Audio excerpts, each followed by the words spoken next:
$932 billion. That's not the national debt. That's not the GDP of a small country. That is the United States military budget for a single year, and Congress just approved it. But here's the number they don't want you to focus on. The real total, when you add in nuclear weapons spending, Veterans Affairs, and the intelligence black budget, crosses $1.5 trillion every single year. So who's actually getting that money?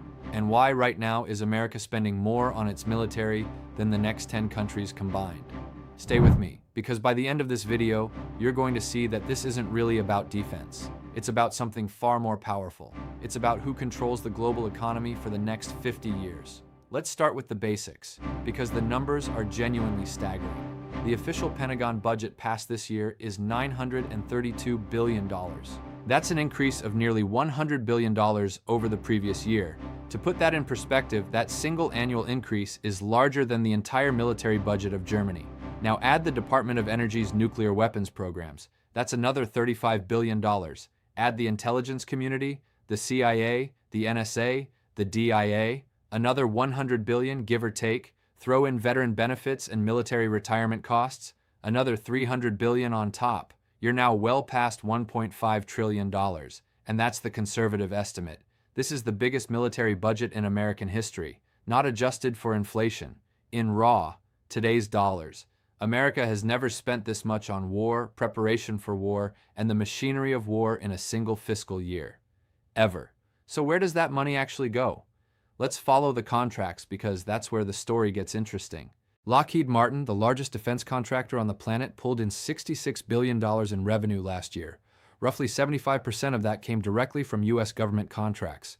Their flagship product, the F-35 fighter jet, cost $110 million per plane. The Pentagon has ordered over 2,000 of them. You do that math. Boeing's defense division, Raytheon, Northrop Grumman, General Dynamics, these 5 companies alone absorbed over $200 billion in Pentagon contracts last year. Their stock prices have climbed an average of 40% over the past 3 years. War, it turns out, is a very good business, as long as you're not the one fighting it. But here's where it gets deeper than just contractor profits. The United States doesn't just spend this money domestically. It uses its military budget as an economic weapon on the global stage. When America sells weapons to NATO allies, to Taiwan, to Saudi Arabia, to Israel, it's not charity, it's market capture. The U.S. now controls over 40% of the entire global arms market. That's $318 billion in global arms sales. And American weapons don't just come with missiles and contracts. They come with technical dependency, with American spare parts, with American software, with American training, with American influence. Buy an F-35 and you're now a customer for the next 40 years. You need American munitions, American upgrades, American maintenance crews. It's the same business model as a printer and ink cartridges, except the printer costs $100 million and the ink is depleted uranium. Now let's talk about why this budget exploded right now, because timing matters. 3 forces collided to make this spending surge politically inevitable. First, Ukraine.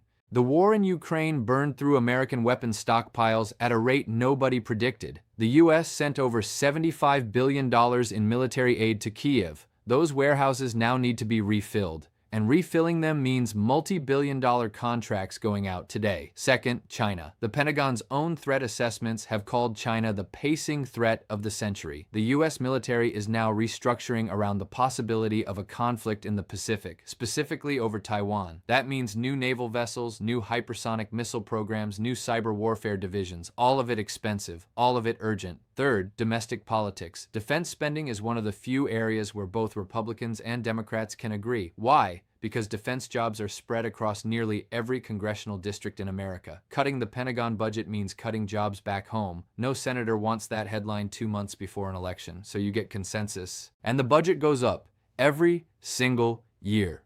Here's the part that most analysts won't tell you. This level of spending creates its own gravity.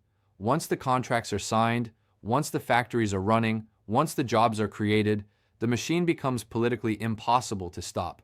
Eisenhower warned about this in 1961. He called it the military-industrial complex. He was a 5-star general. He had seen it from the inside. Today, that complex is bigger than anything Eisenhower could have imagined. The top 5 defense contractors employ over 500,000 Americans directly. When you factor in subcontractors, suppliers, and local economies built around military bases, you're talking about millions of jobs tied directly to continued Pentagon spending. These companies spend hundreds of millions of dollars on lobbying every single year to make sure that spending never slows down. And it works. The budget has increased every year for over a decade. So, what does America actually get for $1.5 trillion?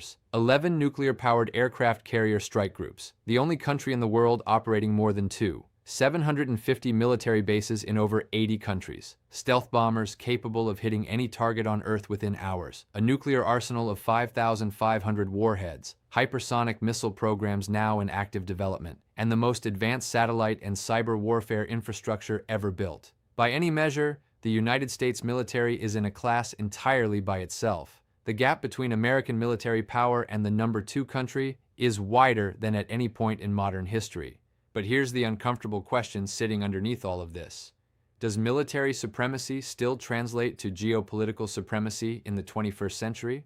Because China isn't trying to outspend America militarily. China is spending on ports, on railways, on fiber optic cables, on semiconductor factories, on trade corridors across Asia, Africa, and Latin America.